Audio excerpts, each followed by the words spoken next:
ನಿವೇದನಾಳನ್ನ ಹೆಣ್ಣು ಕೇಳೋಕೆ ಬಂದ ಪ್ರಮೋದ್ ಮತ್ತೆ ಅವನ ಕುಟುಂಬಕ್ಕೆ ನಿವೇದನಾ ಇನ್ನು ಚಿಕ್ಕವಳು, ಹಾಗಾಗಿ ಅವಳ ಬದಲು ಸುವಿದಾಳನ್ನ ಮದ್ವೆ ಮಾಡ್ಕೊಡೋದಾಗಿ ಹೇಳೋ ರಘುರಾಮ್ರ ಮಾತನ್ನ ಧಿಕ್ಕರಿಸೋ ಪ್ರಮೋದ್ ತನಗೆ ನಿವೇದನಾಳೆ ಬೇಕು ಅಂತ ಹಠ ಹಿಡಿತಾನೆ. ಪ್ರಮೋದ್ನ ಹಠ ಕಂಡು ಉಳಿದವರು ಮಾತಾಡೋ ಮುನ್ನ, ಅಲ್ಲ ಪ್ರಮೋದ್ ಅವ್ರೆ, ನೀವು ಶಿವಮೊಗ್ಗದಲ್ಲಿ ಕೆಲಸ ಮಾಡ್ತಾ ಇದ್ದೀರಾ ಅಂತ ನಿಮ್ಮಪ್ಪ ಹೇಳಿದ್ರು, ಆದ್ರೆ ನೀವು ಬೆಂಗಳೂರಿನಲ್ಲಿ ನನ್ನ ತಂಗಿಯನ್ನ ಹೇಗೆ ನೋಡಿದ್ದು ಎಂದು ಪ್ರಶ್ನೆ ಮಾಡಿದ್ದ ನನ್ನ ಅಣ್ಣ. ಆಗ ಪ್ರಮೋದ್, ನಾನು ವಾರಕ್ಕೋ 15 ದಿನಕ್ಕೋ ನನ್ನ ಮನೆಗೆ ಅಂದ್ರೆ ಬೆಂಗಳೂರಿಗೆ ಹೋಗೋದು ವಾಡಿಕೆ. ಹಾಗೆ ಈ ಬಾರಿಯೂ ಊರಿಗೆ ಹೋಗಿದ್ದೆ. 2ನೇ ಶನಿವಾರದ ರಜೆ ಇತ್ತು ಅನ್ನೋ ಕಾರಣಕ್ಕೆ ಶುಕ್ರವಾರ ಸಂಜೆಯೇ ಬೆಂಗಳೂರಿಗೆ ಹೋದ ನಾನು ಮಾರನೇ ದಿನ ನ್ಯಾಷನಲ್ ಕಾಲೇಜ್ನಲ್ಲಿ ಲೆಕ್ಚರರ್ ಆಗಿ ಕೆಲಸ ಮಾಡೋ ನನ್ನ ಫ್ರೆಂಡ್ನ ಮೀಟ್ ಮಾಡೋಕೆ ಹೋದೆ. ಆಗ್ಲೇ ತಿಳಿದಿದ್ದು ಅಲ್ಲಿ ಸಾಂಸ್ಕೃತಿಕ ಕಾರ್ಯಕ್ರಮಗಳು ನಡೆಯುತ್ತೆ ಅನ್ನೋ ವಿಷಯ. ಹಾಗೆ ಒಂದು 10 ನಿಮಿಷ ಅವನ ಜೊತೆಗೆ ಮಾತಾಡಿ ಹೊರಟ್ಬಿಡೋಣ ಅನ್ಕೊಂಡ ನಾನು ಕಾಲೇಜಿನ ಆವರಣದಲ್ಲಿಯೇ ಅವನ ಜೊತೆಗೆ ಮಾತಾಡ್ತಾ ಇದ್ದೆ. ಆಗ್ಲೇ ನೃತ್ಯ ಸ್ಪರ್ಧೆಗೆ ತಯಾರಾಗಿ ನಡೆದು ಬರ್ತಾ ಇದ್ದ ನಿವೇದನಾಳನ್ನ ನೋಡಿದ್ದು. ಅದ್ಯಾಕೋ ಮೊದಲ ನೋಟದಲ್ಲಿ ನನಗೆ ನಿವೇದನ ಬಹಳನೇ ಇಡಿಸ್ಬಿಟ್ಲು. ಭರತನಾಟ್ಯ ಡ್ರೆಸ್ನಲ್ಲಿ ಧರೆಗೆ ಬಂದ ದೇವಕನ್ಯೆ ಹಾಗೆ ಕಾಣ್ತಾ ಇದ್ದ ನಿವೇದನಾಳೆ ನನ್ನ ಬಾಳ ಸಂಗಾತಿ ಅಂತ ಆಗ್ಲೇ ನಿರ್ಧಾರ ಮಾಡ್ಬಿಟ್ಟೆ. ಆಗಿನ್ನು ನನಗೆ ಅವಳ ಹೆಸರು ಕೂಡ ಗೊತ್ತಿರ್ಲಿಲ್ಲ. ಆದ್ರೂ ನಾನಂತೂ ಅವಳನ್ನ ಮೆಚ್ಚಿಬಿಟ್ಟಿದ್ದೆ. ನನ್ನ ಮನಸ್ಸು ಅವಳಿಗೆ ಸೋತ್ ಹೋಗಿತ್ತು. ಅದಕ್ಕಾಗಿಯೇ ನನ್ನ ಗೆಳೆಯನಲ್ಲಿ ಸ್ಪರ್ಧೆ ಮುಗಿಯೋವರೆಗೂ ನಾನು ಇಲ್ಲಿಯೇ ಇರಬಹುದಾ ಅಂತ ಮನವಿ ಮಾಡಿ ಅವನು ಒಪ್ಪಿಗೆ ಕೊಟ್ಟ ನಂತರ ಅಲ್ಲೇ ಕುಳಿತು 2-3 ಸುತ್ತಿನ ಸ್ಪರ್ಧೆ ಮುಗಿಯೋವರೆಗೂ ನಿವೇದನಾಳನ್ನೇ ಕಣ್ಣು ತುಂಬಿಕೊಳ್ತಾ ಇದ್ದೆ. ಸ್ಪರ್ಧೆ ಮುಗಿದ ನಂತರ ನಿವೇದನ ಪ್ರಶಸ್ತಿ ಗೆದ್ದಾಗ ನಾನು ಬಹುವಾಗಿ ಸಂಭ್ರಮಿಸಿದ್ದೆ. ಹಾಗೆ ನಿವೇದನ ಸಂಗೀತ ಸ್ಪರ್ಧೆಯಲ್ಲಿ ಹಾಡುವಾಗ ಅವಳ ಧ್ವನಿಯ ಮೋಡಿಗೆ ನಾನಂತೂ ಶರಣಾಗಿ ಹೋಗಿದ್ದೆ. ಸಂಗೀತ ಮತ್ತೆ ನೃತ್ಯ ಎರಡರಲ್ಲೂ ನಿವೇದನಾಳಿಗಿರೋ ಪಾಂಡಿತ್ಯ ಕಂಡು ಬೆರಗಾದ ನಾನು ಹೇಗಾದ್ರೂ ಸರಿ ಅಂದೆ ನಿವೇದನಾಳನ್ನ ಮಾತಾಡಿಸ್ಬೇಕು ಅಂತ ಅಲ್ಲಿಯೇ ಕಾಯ್ತಾ ಕುಳಿತೆ. ಆದ್ರೆ ನಿವೇದನಾಳನ್ನ ಮಾತಾಡಿಸ್ಬೇಕು ಅಂತ ಬಹಳ ಪ್ರಯತ್ನ ಪಟ್ರು ಆಗ್ಲೇ ಇಲ್ಲ. ಯಾಕಂದ್ರೆ ಸ್ಪರ್ಧೆ ಮುಗ್ದು ಬಹುಮಾನ ಪಡೆದ ನಿವೇದನ ತನ್ನ ಶಿಕ್ಷಕರ ಜೊತೆಗೆ ಹೊರಟ್ಬಿಟ್ಲು. ಹಾಗಾಗಿ ಅಲ್ಲಿಯೇ ಅವಳನ್ನ ಮಾತಾಡಿಸಿ ಅಭಿನಂದಿಸೋಕೆ ಸಾಧ್ಯವಾಗ್ಲಿಲ್ಲ. ಅದಕ್ಕೆ ನನ್ನ ಗೆಳೆಯನ ಮೂಲಕ ನಿವೇದನಾಳ ಮಾಹಿತಿ ಪಡೆದು ಅವಳು ತುಮಕೂರಿನ ಮಹಿಳಾ ಕಾಲೇಜಿನಲ್ಲಿ ಓದ್ತಾಳೆ ಅನ್ನೋದನ್ನ ತಿಳ್ಕೊಂಡು ಅವಳನ್ನ ಮಾತಾಡ್ಸೋ ಸಲುವಾಗಿ ಕಾಲೇಜಿಗೆ ಬಂದಿದ್ದು. ಆದ್ರೆ ನಿವೇದನ ನನ್ನ ಜೊತೆಗೆ ಸರಿಯಾಗಿ ಮಾತಾಡ್ಲೇ ಇಲ್ಲ. ಬದಲಾಗಿ ನನ್ನನ್ನ ಕಂಡು ಹೆದರಿದ್ದು ಅಲ್ಲದೆ ನಾನು ಮದ್ವೆ ಪ್ರಪೋಸಲ್ ಇಟ್ಕೂಡ್ಲೆ ಕಪಾಳಕ್ಕೆ ಬಾರಿಸಿ ಹೋಗ್ಬಿಟ್ಲು. ಹಾಗಂತ ಅವಳು ನನಗೆ ಹೊಡೆದಿದ್ರಲ್ಲಿ ಅವಳ ತಪ್ಪಿದೆ ಅಂತ ಹೇಳೋದಿಲ್ಲ ನಾನು. ಅವಳು ಒಳ್ಳೆ ಸಂಸ್ಕಾರವಂತ ಹೆಣ್ಣಾಗಿದ್ದಕ್ಕೆ ನನಗೆ ಪೆಟ್ಟು ಕೊಟ್ಟು ಹೋಗಿದ್ದಾಳೆ. ನಾನ್ ಹಾಗೆ ನಡು ರಸ್ತೆಯಲ್ಲಿ ನಿಂತು ಅವಳನ್ನ ಆ ರೀತಿ ಕೇಳಿದ್ದು ತಪ್ಪು ಅನ್ನೋದು ಕೂಡ ನನಗೆ ಅರಿವಾಯ್ತು. ಅದಕ್ಕೆ ಮನೆಗೆ ಹೋಗಿ ನೇರವಾಗಿ ನಿವೇದನಾಳ ವಿಷಯವನ್ನ ಹೇಳಿ ಎಲ್ಲರನ್ನ ಒಪ್ಸಿ ಇಲ್ಲಿಗೆ ಕರ್ಕೊಂಡು ಬಂದಿದ್ದೀನಿ. ಮೊದಲೇ ನಾನೊಬ್ಬ ಕಲಾ ಆರಾಧಕ. ನನಗೆ ಭರತನಾಟ್ಯ, ಸಂಗೀತ ಇದೆಲ್ಲವೂ ಬಹಳನೇ ಅಚ್ಚುಮೆಚ್ಚು. ನನ್ನ ಅಚ್ಚುಮೆಚ್ಚಿಗೆ ತಕ್ಕಂತೆ ನಿವೇದನ ಕೂಡ ಮೆಚ್ಚುಗೆ ಆಗಿದ್ದಾಳೆ. ನಿಮ್ಮೆಲ್ಲರಲ್ಲೂ ನಾನು ಕೇಳೋದು ಇಷ್ಟೇ, ನಾನು ನಿಮ್ಮ ಹುಡುಗಿಯನ್ನ ತುಂಬಾ ಚೆನ್ನಾಗಿ ನೋಡ್ಕೊಳ್ತೀನಿ. ಯಾವ್ದಕ್ಕೂ ಕುಂದುಕೊರತೆ ಬಾರದಂತೆ ಸುಖದ ಸುಪ್ಪತ್ತಿಗೆಯಲ್ಲಿಟ್ಟು ನೋಡ್ಕೊಳ್ತೀನಿ. ಅವಳು ತವರಿನಲ್ಲಿ ಹೇಗೆ ಬೆಳೆದ್ಲು ಅಷ್ಟೇ ಚೆನ್ನಾಗಿ ಮುದ್ದಾಗಿ ನೋಡ್ಕೊಳ್ತೀನಿ. ಇಷ್ಟರವರೆಗೂ ಯಾವ ಹೆಣ್ಣಿನ ಮೇಲೂ ನನಗೆ ಮನಸ್ಸಾಗಿರ್ಲಿಲ್ಲ. ಅದ್ ಯಾಕೋ ಗೊತ್ತಿಲ್ಲ, ಮೊದಲ ನೋಟಕ್ಕೆ ನಿವೇದನ ಬಹುವಾಗಿ ಹಿಡ್ಸಿದಾಳೆ. ಮದ್ವೆ ನಂತರ ಯಾವ್ದಕ್ಕೂ ನಿವೇದನಾಳಿಗೆ ಒತ್ತಡ ಹಾಕಲ್ಲ. ಅವಳು ತನ್ನ ಓದಿನ ಜೊತೆಗೆ ಕಲಾ ಸೇವೆಯನ್ನ ಸಹ ಮುಂದುವರಿಸ್ಲಿ. ನಾನೇ ಅವಳನ್ನ ಕಾಲೇಜಿಗೆ ಸೇರಿಸ್ತೀನಿ. ದಯವಿಟ್ಟು ಒಪ್ಕೊಳ್ಳಿ. ನನಗೆ ನಿವೇದನಾಳ ಹೊರತಾಗಿ ಬೇರೆ ಯಾರನ್ನ ನನ್ನ ಹೆಂಡತಿ ಸ್ಥಾನದಲ್ಲಿ ನೋಡೋಕೆ ಇಷ್ಟ ಇಲ್ಲ. ಪ್ಲೀಸ್ ಒಪ್ಕೊಳ್ಳಿ. ನನ್ನ ಬಗ್ಗೆ ತಿಳಿಬೇಕು ಅನ್ನೋದಾದ್ರೆ ನಾನು ಕೆಲಸ ಮಾಡೋ ಸ್ಥಳದಲ್ಲಿ, ನಾನು ವಾಸಿಸೋ ಮನೆ ಅಕ್ಕಪಕ್ಕದಲ್ಲಿ ವಿಚಾರಿಸಿ ನೋಡಿ. ಅಷ್ಟೇ ಅಲ್ಲ, ನಮ್ಮ ನೆಂಟರಿಸ್ಟ್ರು, ಬಂಧು ಬಳಗ ಎಲ್ಲರ ಬಳಿಯೂ ನನ್ನ ಬಗ್ಗೆ ಕೇಳಿ ನೋಡಿ. ಯಾರಾದ್ರೂ ನನ್ನ ಬಗ್ಗೆ ಒಂದೇ ಒಂದು ತಪ್ಪಾಗಿ ಮಾತಾಡಿದ್ರೆ ನೀವು ನಿಮ್ಮ ಮಗಳನ್ನ ನನಗೆ ಕೊಡೋದು ಬೇಡ. ನಾನು ಕೊನೆಯವರೆಗೂ ಇದೇ ರೀತಿ ಇದ್ಬಿಡ್ತೀನಿ. ಮನದಲ್ಲೇ ನಿವೇದನಾಳನ್ನ ಪ್ರೀತಿಸ್ತಾ ಆರಾಧಿಸ್ತಾ ಉಳಿದ್ಬಿಡ್ತೀನಿ ಅಂತೆಲ್ಲ ಬಹುವೇ ಭಾವನಾತ್ಮಕವಾಗಿ ಹೇಳಿದ್ದ ಪ್ರಮೋದ್. ಆದ್ರೆ ಅವನು ಮಾತಾಡುವಾಗ ನನ್ನನ್ನೇ ನೋಡ್ತಾ ಇದ್ದ, ಕಣ್ಣಲ್ಲೇ ಮನವಿ ಮಾಡ್ತಾ ಇದ್ದ. ಏನೇ ಆದ್ರೂ ನನಗೆ ಅವನ ಮೇಲೆ ಯಾವ ಭಾವವೂ ಮೂಡ್ಲಿಲ್ಲ ಅನ್ನೋದು ಮಾತ್ರವೇ ಸ್ಪಷ್ಟ. ಅವನ ಅಷ್ಟು ಮಾತುಗಳನ್ನ ಕೇಳಿದ ನಂತರ ಅಪ್ಪ ಮತ್ತೊಮ್ಮೆ ನನ್ನ ಕಡೆ ನೋಡಿದ್ರೆ ಆಗ್ಲೂ ನಾನು ಅಡ್ಡಡ್ಡ ತಲೆ ಆಡಿಸಿ, ನನಗೆ ಇಷ್ಟ ಇಲ್ಲ ಅಪ್ಪ, ನಾನು ಓದಬೇಕು, ಸಂಗೀತ ಮತ್ತೆ ನೃತ್ಯದಲ್ಲಿ ಮೇಲ್ ಹೋಗ್ಬೇಕು, ಅದೆಲ್ಲವೂ ಮದುವೆ ಆಗೋ ಮುನ್ನವೇ ಆಗ್ಬೇಕು ಅಂತ ದೃಢವಾಗಿ ಹೇಳಿದ್ದೆ. ಅಪ್ಪ ಕೂಡ ನನ್ನ ಮಾತನ್ನೇ ಅನುಮೋದಿಸ್ತಾ, ನನ್ನ ಮಗಳು ಹೇಳ್ತಾ ಇರೋದೇ ಸರಿ, ಅವಳಿಗೆ ಇಷ್ಟ ಇಲ್ಲ ಅಂದಮೇಲೆ ನಾವು ಬಲವಂತ ಮಾಡಲ್ಲ, ಇದು ಅವಳ ಜೀವನದ ಪ್ರಶ್ನೆ, ಅದಕ್ಕಾಗಿ ಅವಳ ಒಪ್ಪಿಗೆ ಕೂಡ ಬಹಳ ಮುಖ್ಯ. ಇಷ್ಟು ಚಿಕ್ಕ ವಯಸ್ಸಿಗೆ ಅವಳಿಗೆ ಮದ್ವೆ ಮಾಡಿಕೊಟ್ಟು ಜೀವನದ ಜಂಜಾಟಗಳಿಗೆ ಅವಳನ್ನ ತಳ್ಳೋಕೆ ನನಗೆ ಇಷ್ಟ ಇಲ್ಲ. ನನ್ನ ಮಗಳು ತನ್ನ ಜೀವನವನ್ನ ಚೆನ್ನಾಗಿ ಆಸ್ವಾದಿಸ್ಲಿ, ನಂತರ ಗಂಡ ಮನೆ ಮಕ್ಕಳು ಅನ್ನೋದೆಲ್ಲ ಇದ್ದದ್ದೇ. ಹಾಗಾಗಿ ನೀವೆಲ್ಲ ಹೊರಟ್ಬಿಡಿ, ನಿಮ್ಗೆ ತಕ್ಕನಾದ ಹೆಣ್ಣನ್ನ ಹುಡುಕಿ ನಿಮ್ಮ ಮಗನಿಗೆ ಮದ್ವೆ ಮಾಡಿ ಅಂತ ತಾವು ಕೂಡ ದೃಢವಾಗಿ ಹೇಳಿದ್ರು. ಆದ್ರೆ ಶತಾಯ ಗತಾಯನ ನನ್ನ ಪಡಿಲೇಬೇಕು ಅಂತ ಹಠ ತೊಟ್ಟಿದ್ದ ಪ್ರಮೋದ್ ತನ್ನ ಮನವಿಯನ್ನ ಮುಂದುವರಿಸ್ತಾನೆ ಇದ್ದ.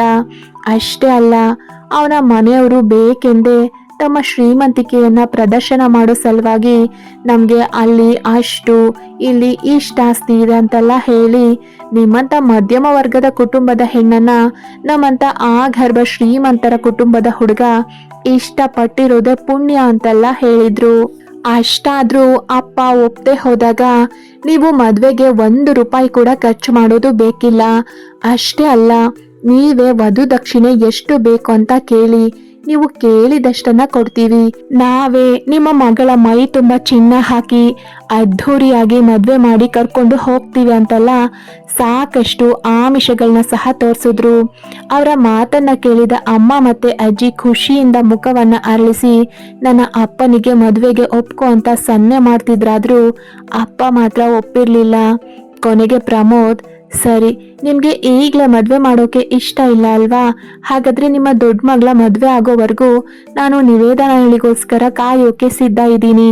ಕೊನೆ ಪಕ್ಷ ನಮ್ಮಿಬ್ರಿಗೂ ಈಗ್ಲೇ ನಿಶ್ಚಿತಾರ್ಥವನ್ನಾದ್ರೂ ಮಾಡಿ ಅಂದಾಗ ಅಪ್ಪ ಮಾತಾಡೋ ಮುನ್ನವೇ ಎದ್ದು ನಿಂತ ನಾನು, ನೋಡಿ ಪ್ರಮೋದ್ ಅವರೇ, ನನಗೆ ನಿಮ್ ಜೊತೆಗೆ ಮದ್ವೆ ಆಗೋಕೆ ಇಷ್ಟ ಇಲ್ಲ. ಅದ್ಯಾಕೋ ಮೊದಲ್ ನೋಟದಿಂದಲೇ ನನಗೆ ನಿಮ್ಮನ್ನ ಕಂಡ್ರೆ ಒಂದು ರೀತಿ ಕೋಪ ಬರ್ತಾ ಇದೆ. ಯಾಕೆ ಅಂತ ನನ್ಗೂ ಸರಿಯಾಗಿ ತಿಳಿದಿಲ್ಲ. ನನ್ನ ಬಾಳ ಸಂಗಾತಿಯಾಗಿ ನಿಮ್ಮನ್ನ ಕಲ್ಪಿಸ್ಕೊಳ್ಳೋಕೆ ಕೂಡ ನಂಗೆ ಸಮ್ಮತಿ ಇಲ್ಲ. ಕೆಲವು ವರ್ಷಗಳ ನಂತರ ನಾನು ಮದುವೆ ಆಗೋದೇ ಆದ್ರೂ ನಿಮ್ಮನ್ನಂತೂ ಖಂಡಿತ ಮದುವೆ ಆಗೋದಿಲ್ಲ. ಅದಕ್ಕೆ ಹೇಳ್ತಾ ಇದ್ದೀನಿ, ನೀವು ಬೇರೆ ಯಾರನ್ನಾದ್ರೂ ನೋಡ್ಕೊಳ್ಳಿ ಅಂತ ಅವನ ಮುಖದ ಮೇಲೆ ಹೊಡೆದಂಗೆ ಹೇಳಿ ರೂಮಿನೊಳಗಡೆಗೆ ಹೋಗಿದ್ದೆ ನಾನು. ಅಷ್ಟೆಲ್ಲ ಹೇಳಿದ ನಂತರವೂ ಅವರೆಲ್ಲರ ಮನವಿ ಮುಂದುವರೆದೇ ಇತ್ತು. ಕೊನೆಗೂ ಅಪ್ಪ ಕೂಡ ಅವರಿಗೆ ನಿರಾಕರಿಸಿ ಕಳಿಸ್ಬಿಟ್ಟಿದ್ರು. ಆದ್ರೆ ಅವರೆಲ್ಲ ಹೋದ ನಂತರ ಅಮ್ಮ ಮತ್ತೆ ಅಜ್ಜಿಯ ವರಾತ ಶುರುವಾಗಿತ್ತು. ರಘುರಾಮ, ನೀನು ನಿನ್ನ ಮಗಳಿಗೆ ಅತಿಯಾದ ಸಲಿಗೆ ಕೊಟ್ಟಿದ್ಯಾ. ದೊಡ್ಡವರು ಚಿಕ್ಕವರು ಅಂದ ಮಾತಾಡ್ತಾಳೆ. ಅಷ್ಟು ಒಳ್ಳೆ ಹುಡುಗ ನಾವೇ ಹುಡುಕಿದ್ರು ಸಿಗ್ತಾ ಇರ್ಲಿಲ್ಲ. ಅಷ್ಟು ಶ್ರೀಮಂತರ ಹುಡುಗ ಕುಟುಂಬ ಸಮೇತ ಬಂದು ಹೆಣ್ ಕೇಳ್ತಾ ಕೈ ತುಂಬಾ ವಧು ದಕ್ಷಿಣೆ ಕೊಡ್ತೀನಿ ಅಂದ್ರು ನೀನು ಒಪ್ಲಿಲ್ವಲ್ಲ. ಇನ್ನು ನಿನ್ ಮಗಳಿಗೆ ಅದು ಯಾವ ಊರಿನ ರಾಜ್ಕುಮಾರ ಸಿಗ್ತಾನೋ? ಈ ಕಾಲದಲ್ಲಿ ವಧು ದಕ್ಷಿಣೆ ಕೊಟ್ಟು ಮದ್ವೆ ಆಗ್ತೀವಿ ಅನ್ನೋ ಹುಡುಗ ಎಲ್ಲಿಯಾದ್ರೂ ಸಿಗ್ತಾನಾ? ನೀನೇ ಹೇಳು. ಅಲ್ಲ, ಆ ಹುಡುಗನಿಗೆ ಏನ್ ಕಮ್ಮಿ ಆಗಿತ್ತು? ನೋಡೋಕೊಳ್ಳೆ ರಾಜ್ಕುಮಾರ್ ಹಾಗೆ ಕೆಂಪು ಟೊಮೊಟೊ ಹಣ್ಣಂತೆ ಕಾಣ್ತಿದ್ದ. ಸಾಲದಕ್ಕೆ ಸರ್ಕಾರಿ ಕೆಲಸದಲ್ಲಿ ಇದ್ದಾನೆ.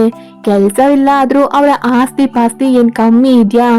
ಸುಮ್ನೆ ಮದ್ವೆಗೆ ಒಪ್ಪಿಗೆ ಕೊಡು ಅಂತ ಅಜ್ಜಿ ಜೋರ್ ಮಾಡ್ತಾ ಇದ್ರೆ, ಅಲ್ಲ ರೀ, ನಿವೇದನ ಏನೋ ಚಿಕ್ಕವಳು, ಅವಳಿಗೆ ಏನು ತಿಳಿಯೋದಿಲ್ಲ, ಅದಕ್ಕೆ ಬಾಯಿಗೆ ಬಂದದ್ದು ಮಾತಾಡಿ ಬಿಡ್ತಾಳೆ. ಆದ್ರೆ ನಿಮ್ಗಾದ್ರೂ ಸ್ವಲ್ಪ ಬುದ್ಧಿ ಬೇಡ್ವಾ? ಅವರೆಲ್ಲ ಹೇಳ್ದಂತೆ ಈಗ್ಲೇ ನಿಶ್ಚಿತಾರ್ಥ ಮಾಡಿ ಸುವಿಯ ಮದ್ವೆ ಆದ ನಂತರ ನೀವೀಗ ಮದ್ವೆ ಮಾಡ್ಬೋದಿತ್ತು ತಾನೆ. ಅಷ್ಟು ಒಳ್ಳೆ ಹುಡುಗ ಬಿಟ್ರೆ ಸಿಕ್ಕ ಅನ್ನೋದು ನನ್ನ ಅಭಿಪ್ರಾಯ. ನೀವೆಲ್ಲ ಎಷ್ಟೇ ತಿರಸ್ಕಾರ ಮಾಡಿದ್ರು ನಿರಾಕರಿಸಿದ್ರು ಆ ಹುಡುಗ ನಮ್ಮ ನಿವಿಯ ಬೇಕು ಅಂತ ಎಷ್ಟು ಹಠ ಹಿಡಿದು ಕುಳಿತಿದ್ದಾನೆ. ನಮ್ಮಂತ ಮಧ್ಯಮ ವರ್ಗದ ಮನೆಗೆ ಮನೆಯ ಬಾಗಿಲಿಗೆ ಬಂದ ಅದೃಷ್ಟ ಲಕ್ಷ್ಮಿಯನ್ನ ನೀವು ಅಪ್ಪ ಮಗಳು ಕಾಲಲ್ಲಿ ತಳ್ಳಿ ಆಚೆಗೆ ಹಾಕ್ಬಿಟ್ರಿ ಅನ್ಸುತ್ತೆ ನನ್ಗೆ. ಅಷ್ಟಕ್ಕೂ ಅವನೇನು ಮದ್ವೆ ಆದ ನಂತರ ಓದ್ಸೋದಿಲ್ಲ ಅಂತ ಹೇಳಿಲ್ವಲ್ಲ. ಓದಿನ ಜೊತೆಗೆ ಇವಳ ಹಾಡು ನೃತ್ಯ ಎಲ್ಲದಕ್ಕೂ ಪ್ರೋತ್ಸಾಹ ಕೊಡ್ತೀನಿ ಅಂತ ತಾನೇ ಹೇಳಿದ್ದಾನೆ. ಅವನನ್ನ ನೋಡಿದ್ರೆ ತಿಳಿತಾ ಇತ್ತು ಹುಡುಗ ಬಹಳ ಮೃದು ಸ್ವಭಾವದವನು ಅಂತ. ನಿಮ್ಮ ಮಗಳಂತ ಘಾಟಿಗೆ ಅಷ್ಟು ಮೃದು ಸ್ವಭಾವದ ಹುಡುಗ ಸಿಗ್ತಾ ಇರೋದು ಅವಳ ಪುಣ್ಯ ತಾನೆ. ಸುಮ್ಮನೆ ಮದ್ವೆಗೆ ಒಪ್ಕೊಂಡ್ಬಿಡಿ. ಹುಡುಗ ಕೆಟ್ಟವನೇ ಆಗಿದ್ರೆ ನಮ್ಮ ಮಗಳ ಹಿಂದೆ ಪ್ರೀತಿ ಪ್ರೇಮ ಅಂತ ಅಲಿತಾ ಇದ್ನೇ ಹೊರತು ಈ ರೀತಿ ಮದ್ವೆ ಆಗೋ ಸಲುವಾಗಿ ಮನೆಯವ್ರನ್ನೆಲ್ಲ ಕರ್ಕೊಂಡ್ ಬರ್ತಾ ಇರ್ಲಿಲ್ಲ ಅಂತ ಸಲಹೆ ಕೊಡ್ತಾರೆ ಅಮ್ಮ. ಆಗ ನೀವಿಬ್ರು ಇನ್ನು ಯಾವ ಕಾಲದಲ್ಲಿ ಇದ್ದೀರಾ ಅಂತ ನನಗೆ ಗೊತ್ತಿಲ್ಲ. ಸುನಂದ, ಇದೇನು ಬಾಲ್ಯ ವಿವಾಹ ಮಾಡೋ ಕಾಲ ಅಲ್ಲ. 17 ವರ್ಷದ ಹುಡುಗಿಯನ್ನ ಮದ್ವೆ ಮಾಡ್ಕೊಡು ಅಂತ ಹಠ ಮಾಡ್ತಾ ಇದೆಯಲ್ಲ ಎಂದು ನನ್ನ ಅಪ್ಪ ಜೋರು ಮಾಡೋಕೆ ನೋಡುವಾಗ ಮಧ್ಯೆ ಬಾಯಿ ಹಾಕೋ ಅಜ್ಜಿ ನನಗೆ ಮದ್ವೆ ಮಾಡಿಕೊಟ್ಟಾಗ 10 ವರ್ಷ ಅಷ್ಟೇ, ನಾನಿನ್ನು ವಯಸ್ಸಿಗೆ ಬಂದಿರ್ಲಿಲ್ಲ ಅಂತಾರೆ. ಆಗ ಅಪ್ಪ, ಅದೆಲ್ಲ ನಿಮ್ ಕಾಲ ಆಯ್ತಮ್ಮ, ಈಗ ಕಾಲ ಬದಲಾಗಿದೆ. ನನ್ನ ಮಕ್ಕಳಿಗೆ ನಾನು ಅಷ್ಟು ಬೇಗ ಮದ್ವೆ ಮಾಡಲ್ಲ. ಸಣ್ಣ ವಯಸ್ಸಿಗೆ ಮದ್ವೆ ಮಾಡಿ ಅವರನ್ನ ಗಂಡನ ಮನೆಗೆ ಕಳಿಸಿ ನಾವೇನೋ ನಮ್ಮ ಜವಾಬ್ದಾರಿಯನ್ನ ಕಳ್ಕೊಂಡ್ಬಿಡ್ತೀವಿ. ಆದ್ರೆ ಮಕ್ಕಳು ಗಂಡನ ಮನೆಯಲ್ಲಿ ಏನೆಲ್ಲ ಕಷ್ಟ ಪಡ್ತಾರೆ ಅನ್ನೋದು ಅವ್ರಿಗೆ ಮಾತ್ರ ತಿಳಿದಿರುತ್ತೆ. ನಮ್ಮ ನಿವಿ ಪ್ರತಿಭಾವಂತೆ, ಅವಳ ಪ್ರತಿಭೆ ಎಲ್ಲೆಡೆ ಹರಳಲಿ. ನನ್ನ ಮಗಳು ಇನ್ನೂ ಹೆಚ್ಚು ಖ್ಯಾತಿ ಗಳಿಸ್ಬೇಕು. ಹಾಗೆ ಅವಳ ಖ್ಯಾತಿ ಊರೆಲ್ಲ ಹಬ್ಬುವಾಗ ಇವನಿಗಿಂತ 10 ಪಟ್ಟು ಒಳ್ಳೆ ಹುಡುಗನೇ ಸಿಗ್ತಾನೆ. ಅಂತಹ ಹುಡುಗನಿಗೆ ನನ್ನ ಮಗಳನ್ನ ಮದ್ವೆ ಮಾಡಿ ಕೊಡ್ತೀನಿ. ಆ ಹುಡುಗ ಮಾತ್ರ ರಾಜ್ಕುಮಾರನ್ ಹಾಗೆ ಇಲ್ಲ. ನನ್ನ ಮಗಳು ಸಹ ಯಾವ ರಾಜ್ಕುಮಾರಿಗೂ ಕಡಿಮೆ ಇಲ್ಲ. ಅಷ್ಟೆಲ್ಲ ಹುಡುಗಿಯರನ್ನ ನೋಡಿ ಒಪ್ಪದ ಹುಡುಗ ನನ್ನ ಮಗಳನ್ನ ನೋಡಿದ ಕೂಡಲೇ ಒಪ್ಪಿ ಅವಳನ್ನೇ ಮದ್ವೆ ಹಾಕ್ಬೇಕು ಅಂತ ಅಷ್ಟು ಹಠ ಮಾಡ್ತಾನೆ ಅಂದ್ರೆ ನನ್ನ ಮಗಳು ಅಷ್ಟೇ ಚೆನ್ನಾಗಿದ್ದಾಳೆ ಅಂತ ಅರ್ಥ. ಹಾಗಾಗಿ ಆಗೋದೆಲ್ಲ ಒಳ್ಳೆಯದಕ್ಕೆ ಅನ್ಕೊಂಡು ಮುಂದಿನ ಜೀವನದ ಕಡೆ ಗಮನ ಕೊಡಿ. ಹಾಗೆ ಇನ್ನು ಇದೇ ವಿಷಯವಾಗಿ ಯಾರು ನೀವಿಗೆ ಒತ್ತಡ ಹಾಕ್ಬೇಡಿ. ಅದಿನ್ನು ಫಸ್ಟ್ PUC ಓದ್ತಾ ಇರೋ ಹುಡುಗಿ. 17 ವರ್ಷಕ್ಕೆ ಅವಳಿಗೆ ಮದ್ವೆ ಮಾಡಿ 18 ವರ್ಷಕ್ಕೆಲ್ಲ ಮಕ್ಕಳು ಮರಿ ಅಂತ ಅವಳು ಕಷ್ಟ ಪಡೋದನ್ನ ನೋಡೋಕೆ ನನ್ನಿಂದ ಆಗೋದಿಲ್ಲ ಎಂದು ಇಬ್ರಿಗೂ ಎಚ್ಚರಿಕೆ ಕೊಡೋ ಅಪ್ಪ ನನ್ನ ಕಡೆ ನೋಡಿದಾಗ ಲಘುವಾಗಿ ಅಪ್ಪನನ್ನ ಆಲಂಗಿಸಿ ತುಂಬಾ ಥ್ಯಾಂಕ್ಸ್ ಅಪ್ಪ ಅಂತ ಧನ್ಯವಾದ ಹೇಳಿದ್ದೆ ನಾನು. ಆದ್ರೆ ಅಜ್ಜಿ ಮತ್ತೆ ಅಮ್ಮನಿಗೆ ನಾನು ಮದ್ವೆಗೆ ಒಪ್ಲಿಲ್ಲ ಅನ್ನೋ ಅಸಮಾಧಾನ ಇದ್ದೇ ಇತ್ತು. ಅಕ್ಕ ಕೂಡ ಆ ಹುಡ್ಗ ತುಂಬಾನೇ ಚೆನ್ನಾಗಿದ್ದ ನೀವಿ, ಅಲ್ದೆ ಆಸ್ತಿ ಪಾಸ್ತಿ ಜೋರಾಗೆ ಇತ್ತು, ನೀನು ಒಪ್ಕೊಳ್ಬೇಕಿತ್ತು. ಈಗ ನನ್ನನ್ನೇ ನೋಡು, ಮನೇಲಿ 3 ವರ್ಷದಿಂದ ನನ್ ಮದ್ವೆಗೆ ಪರದಾಡ್ತಿದ್ದಾರೆ. ಆದ್ರೆ ಯಾವುದೇ ಗಂಡು ಒಪ್ಕೆ ಆಗ್ತಾ ಇಲ್ಲ. ನಿನ್ ವಿಷಯದಲ್ಲಿ ಯಾವ ಪ್ರಯಾಸವನ್ನು ಪಡೆದೆ ಚಿನ್ನದಂತ ಸಂಬಂಧ ನಿನ್ನನ್ನೇ ಹುಡ್ಕೊಂಡು ಬಂದಿತ್ತು. ಆದ್ರೆ ನೀನು ಒಪ್ಲಿಲ್ಲ. ಸುಮ್ನೆ ಆ ಹುಡ್ಗನನ್ನ ಒಪ್ಕೊಂಡ್ಬಿಡು ಅಂತ ಬುದ್ಧಿ ಹೇಳೋಕ್ ಬಂದಾಗ, ಅಷ್ಟು ಇಷ್ಟ ಆಗಿದ್ರೆ ನೀನೇ ಮದ್ವೆ ಆಗೋ ಅಕ್ಕ, ನಾನಂತೂ ಅವನನ್ನ ಮದ್ವೆ ಆಗೋದಿಲ್ಲ. ಅವನನ್ನ ನೋಡಿದ್ರೆ ನನಗೆ ಕೋಣವನ್ನ ನೋಡ್ದ ಹಾಗೆ ಆಗತ್ತೆ. ಅವನಿಗೆ 28 ವರ್ಷ ಅಂತೆ, ನನಗಿನ್ನು 17 ವರ್ಷ. ಅಂದ್ರೆ ಇಬ್ರಿಗೂ 11 ವರ್ಷ ಗ್ಯಾಪ್ ಇದೆ. ಸರಿಯಾದ ಸಮಯಕ್ಕೆ ಅವನಿಗೆ ಮದ್ವೆ ಆಗಿದ್ರೆ 2 ಮಕ್ಕಳ ಅಪ್ಪನಾಗಿ ಇರ್ತಾ ಇದ್ದ ಅವನು. ಅಂತಹ ಅಂಕಲ್ಗೆ ನಾನು ಬೇಕಂತ, ಬೇಕಾದ್ರೆ ನೀನೆ ಮದ್ವೆ ಆಗು ಅಂತ ಅಕ್ಕನಿಗೆ ಜೋರು ಮಾಡಿದ್ದೆ ನಾನು. ಬಳಿಕ ಅಮ್ಮ ಬೇಕು ಅಂತಾನೆ ಮಂಜುಳಾ ಆಂಟಿ ಹತ್ರ, ಪ್ರಸನ್ನ ಅಂಕಲ್ ಹತ್ರ ಪ್ರಮೋದ್ನ ಬಗ್ಗೆ ಹೇಳ್ತಾ ನನ್ನನ್ನ ದೂರ್ತಾ ಇತ್ತು. ಅಷ್ಟು ಒಳ್ಳೆ ಅವಕಾಶವನ್ನ ಕಳ್ಕೊಂಡ್ಬಿಟ್ಲು ಅಂತೆಲ್ಲ ಬೈತಾ ಇತ್ತು. ಆದ್ರೂ ನಾನೇನು ಹೆಚ್ಚಿಗೆ ತಲೆ ಕೆಡಿಸ್ಕೊಂಡಿರ್ಲಿಲ್ಲ. ಪ್ರಮೋದ್ ಏನೋ ಬೇತಾಳದಿಂದ ಬಿಡುಗಡೆ ಸಿಕ್ತು ಅನ್ನೋ ಸಮಾಧಾನದಲ್ಲಿದ್ದೆ ನಾನು. ಅದೇ ಸಮಾಧಾನದಲ್ಲಿ ಮಾರನೇ ದಿನ ಕಾಲೇಜಿಗೆ ಹೋದೆ. ಹೋಗುವಾಗ ಮತ್ತೆ ಎಲ್ಲಾದ್ರೂ ಪ್ರಮೋದ್ ಅನ್ನೋ ಪೀಡೆ ಇದೆಯೇನೋ ಅನ್ಕೊಂಡೆ ಸುತ್ತಲೂ ನೋಡಿದ್ದೆ. ಆದ್ರೆ ಅಲ್ಲೆಲ್ಲೂ ಪ್ರಮೋದ್ ಕಾಣದೆ ಹೋದಾಗ ನೆಮ್ಮದಿಯ ನಿಟ್ಟುಸಿರು ಬಿಟ್ಟಿದ್ದೆ.